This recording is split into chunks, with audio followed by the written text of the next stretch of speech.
What is resonance? It is a way of writing the delocalization of electrons within a molecule. Delocalization means a movement of electrons. Here they have shown the bonded pair and the lone bonded pair of electrons also. Okay, it will constitute the resonance hybrid. Finite value of dipole moment for NH3 indicates the trigonal pyramidal structure, non-planar structure.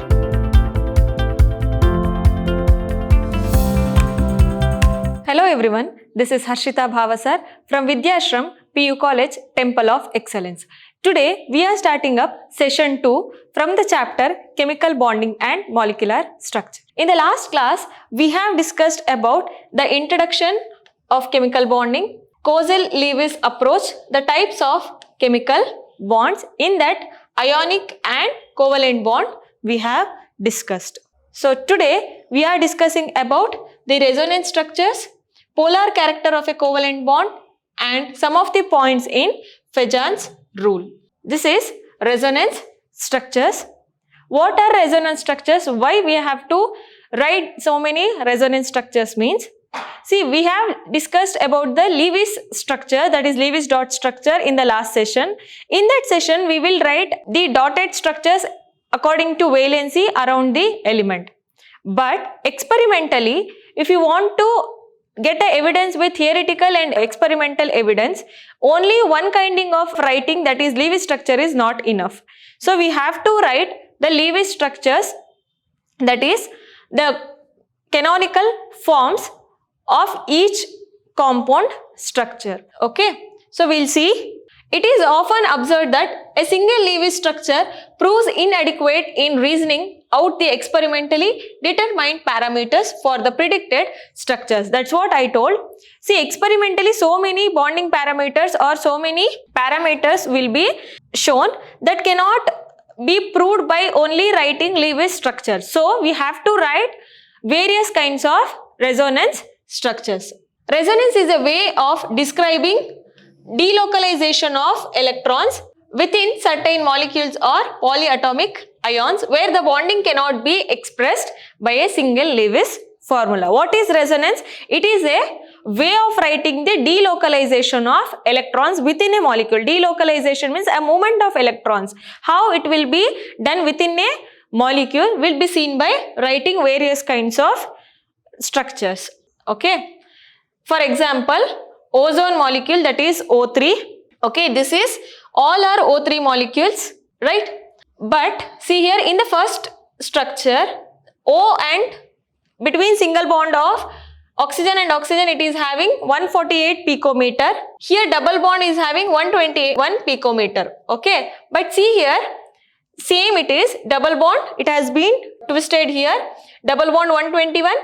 Single bond 148 only, but experimentally they got like a 128 picometer for single bond, same like double bond is having also 128 picometer. Okay, see here, equivalent Lewis dot structures as shown in structure 3 of ozone called Lewis structures are used. According to the concept of resonance, whenever a single Lewis structure cannot describe a molecule accurately, a number of structures with similar energy positions of nuclei, bonding and non-bonding pair of electrons are taken as the canonical structures of the hybrid which describes the molecule accurately. Thus for O3, the two structures, that is 1 and 2 shown above constitute the canonical structures or resonance structures, and their hybrid, that is structure 3 called the resonance hybrid, represents the accurate structure of O3. Resonance is represented by double-headed arrow. See here, this is a theoretical form and this is an experimental form. Whatever it has been written in a dotted, it is a resonance hybrid. Okay, with the same energy they have written another kind of structure, and here they have shown the bonded pair and the lone bonded pair of electrons also. Okay, it will constitute the resonance hybrid. That is what they are telling. Okay, the overall ozone molecule, how many kinds you can write? The 3 structures you can write. Within that, one will be resonance hybrid, other 2 will be the structure. Within that, wherever the energy is less with the high stability, that molecule, that structure will be considered as the structure of the desired molecule. Okay. Next one, the structures of carbonate ion, CO3 2 minus. See here, this is the one first step or one kind of structure. Here the minus sign will move here. Okay, the delocalization of electrons is taking place, minus sign here. This pi electron will move here. Okay, overall this is one form, and it can be from double bond to single here, and again negative 2 to form an one bond. See here, everywhere negative and negative, here lone pairs. But all the three structures will called as canonical forms or resonance structures. Okay, here also see CO2 molecule, this two electrons will move here, it will form one bond. Okay, this bond will move here and it will become a pair of electrons by forming here triple bond.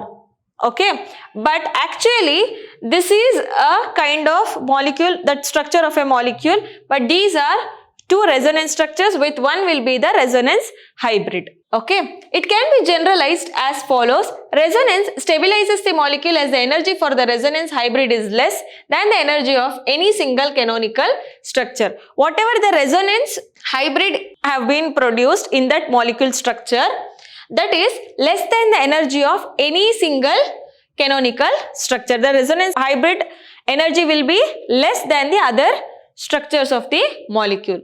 Resonance averages the bond characteristics as a whole.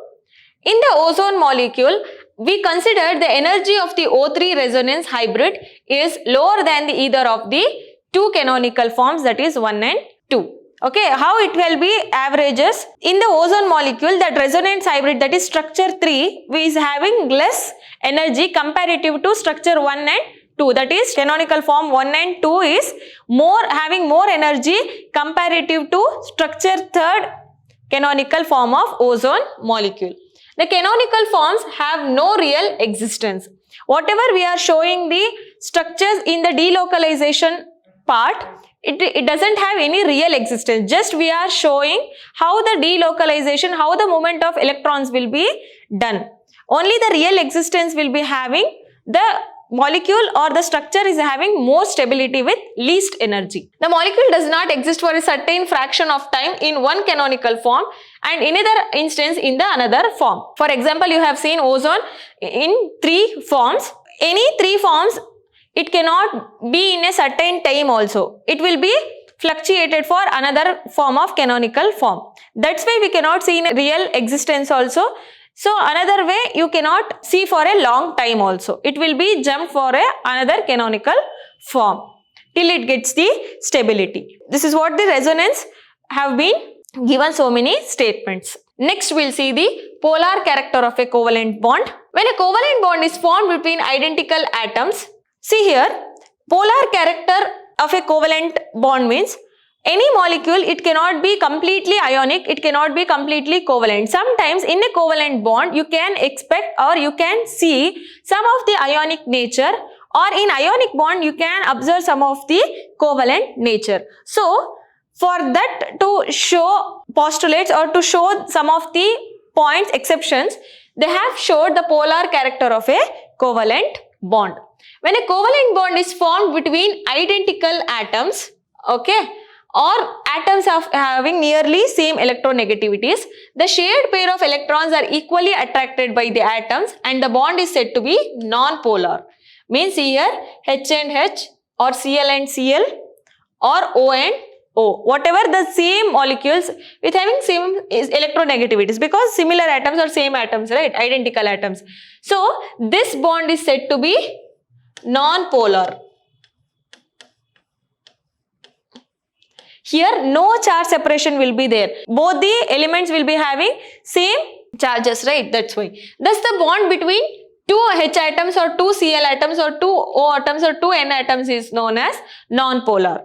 When a covalent bond is formed between dissimilar atoms, that is X and Y, with difference in the electronegativities, the bond pair is pulled closer to the with higher electronegativity. If it is Y, it will pull the electrons towards the Y only. As a result, Y will acquire a partial negative charge and X will acquire a partial positive charge. Thus, the bond has partial ionic character and it is called polar covalent bond. Okay, see here, this is more electronegative. In HCl, this is having more electronegative charge and this is having less electronegative charge. That's why here it is acquiring delta negative charge. Here also partial positive charge. See, in H2O also, O is more electronegative. That's why negative charge. H is less electronegative. That's why it is getting electropositive. Okay. Next is dipole moment. And this kind of bond will be called as polar bond. Okay. Or polar molecule or polar bond will be called. For this, charge separation will be there. It will be expressed in a dipole moment. So how it can be seen in a dipole moment? A molecules of the type XY having two polar ends with a partial positive charge and negative charges are called dipoles or polar molecules. The degree of polarity is measured in terms of dipole moment. This is mu. Okay. See, in this molecule, X is electronegative. This is electropositive, means the electrons will pull towards this side, correct? So, this will become polar molecule and this overall polarity will be expressed in mu, that is dipole moment. Dipole moment is defined as the product of net positive or negative charge and the distance between the two charged ends. That formula is dipole moment, charge on the polar ends into distance between the ends, that is mu equals to delta into L, charge into distance. The unit of dipole moment is d by. Okay. The SI unit of dipole moment is coulombs meter. 1 d by equivalent to 3.355 into 10 to the power of minus 30 centimeter. This is the standard of the 1 d by. Okay. This is about our introduction or actual concept of dipole moment. Okay. Next, dipole moment is represented by an arrow with positive on the tail drawn above the molecule pointing towards the negative. See here, this is electronegative. If it is Y is electronegative, this is electropositive. The head of the arrow will be pointing towards the Y, the tail will be pointing towards the X. Okay. Dipole moment is a vector quantity. For homodiatomic molecules like H2, Cl2, O2, N2, etc., mu will be 0. Because it's a non-polar molecule, the electronegativity will be no that much difference between there. They are non-polar. Heterodiatomic molecules like HF, HCl, HBr, etc. have a finite dipole moment. See here, 1.91 d by for HF, 1.10 d for HCl, 0.80 d, 0.42 d, like this it will be there.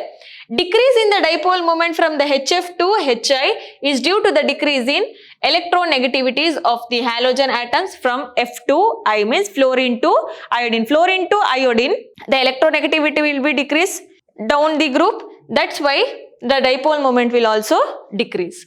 As I told, mu is a vector quantity and has both magnitude and direction. Okay. Next, applications of dipole moment.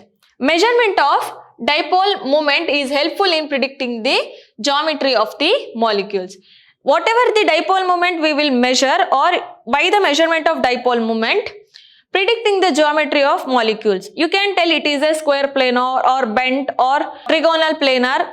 Like that you can predict the geometry of the molecules. Zero dipole moment of CO2 indicates the linear structure. Usually CO2 will be in linear structure. Okay, because its dipole moment is 0. You will discuss in next coming session or coming slides.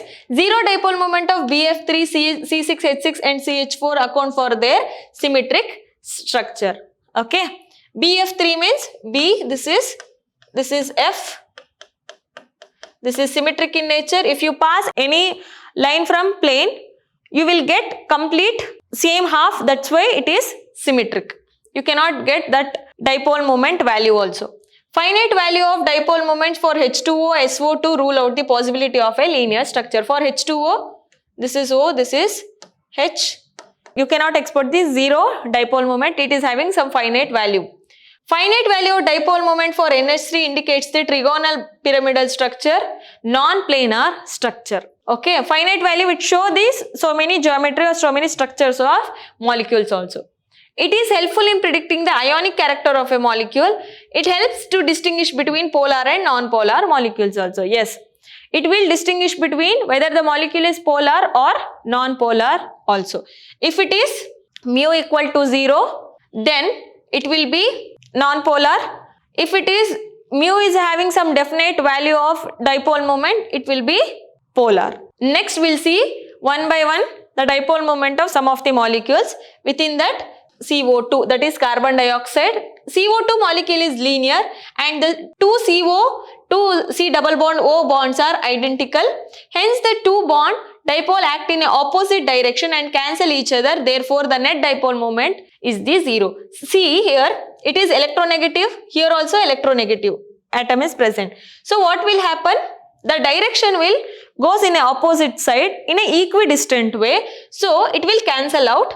Mu will be 0.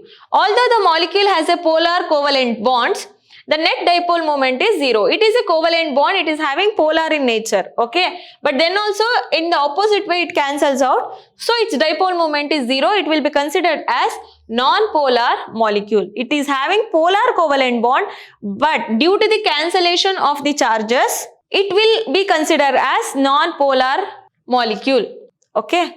Next, dipole moment of H2O. H2O molecule has bent structure. This is having the bent structure. Hence, individual bond moments do not cancel each other. Such molecules possess a definite value of dipole moment which depends upon the magnitude of the bond moments and the bond angle. See here, O is more electronegative. It is having 2H. Okay. It is in a bent structure. Y means it is more electronegative. It is having some of the lone pairs also here. So, the lone pairs will distort the structure, okay. It will show the repulsive nature here. What will happen? The two ends of H will become in a bent shape. Obviously, it will form an angle that will be called as bond angle. Here 104 degree 27 seconds will be there.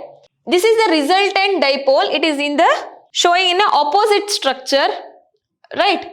So, the dipole moment is having 1.85 dBi, okay. So, it is having some finite dipole moment. It is called distorted structure. Next, dipole moment of BF3. The dipole moment of BF3 is 0, indicating the symmetrical structure. In BF3, each BF bond has a bond dipole. The resultant of any two BF3 bond dipoles neutralizes the third BF3 bond dipole, leading to the 0 value of the net dipole moment. See here, whatever here BF3 molecule is showing, it is more electronegative. All are more electronegative, yes. But cancelling each other, it is in the opposite side. These two are in opposite side. That's why it will cancel each other. These two in opposite side, it will go cancel each other. What will happen? After cancellation, mu will becomes to 0. That is, dipole moment will becomes to 0 because all the resultant bonds are in opposite side to one another. It will cancel each other through its magnitude. So, its dipole moment will be completely 0. It will become a non-polar molecule. Okay. Next, ammonia, that is NH3. A definite value of dipole moment of NH3 suggests that its structure is non-planar. NH3 is found to have pyramidal structure. In this geometry, the resultant of two dipoles do not cancel each other with a third bond dipole. Moreover, the lone pair of electrons have a dipole. Hence, the dipole moment of NH3 molecule is the resultant of the bond moments of the three NH bonds due to the lone pair. See here, that nitrogen is having one pair of lone pair. It will go towards that lone pair will distort the structure of remaining NH3. This is more electronegative than H, so the resultant will move towards the H. Since the lone pair is present, the overall resultant will move towards the lone pair. What will happen? The net dipole moment will move in a one direction, not with opposite to cancel with each other. Okay. Both NH3 and NF3 molecules have pyramidal shape with a lone pair of electrons on nitrogen atom. Although fluorine is more electronegative than nitrogen, the resultant dipole of ammonia is greater than the NF3. Why means, see here, In NH3, you know that this lone pair will pull towards. Here, it is more electronegative than nitrogen. That's why what will happen? It will move towards this side. Okay, here one lone pair is there. That resultant will move towards up. Okay. In ammonia, orbital dipole due to the lone pair in the same directions as the resultant dipole of the NH bonds, whereas in the NF3, the orbital dipoles is the opposite direction to the resultant dipole of the 3NF bonds. The orbital dipole because of the lone pair decreases the effect of the resultant NF bonds moments, which results in the low dipole moment of NF3. See, here that NF3, that whatever fluorine atom is there, it will pull the electrons towards its side. But here due to the lone pair present on the nitrogen, it will move on the another side. Okay, that resultant will keep on expanding. That's why what will happen, the resultant overall dipole moment will get decreased comparative to ammonia. It is in one direction. It is in opposite direction. Opposite direction means obviously little bit less dipole you can expect. So, it will be seen like this. This is the reason why ammonia is less than, it is having the dipole moment is less than NF3. Although that fluorine is more electronegative comparative to hydrogen. Okay. Next one, covalent character of an ionic bond.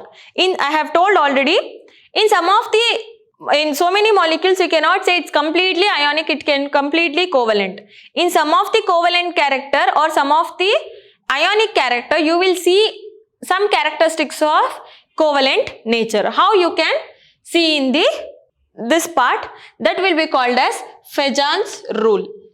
Okay. Covalent character of an ionic bond depends on polarizing power of a cation and the polarizability of an anion. Okay, it depends on polarizing character of cation. Cation means it loses its electron, anion means it gains the electron from the cation. Correct?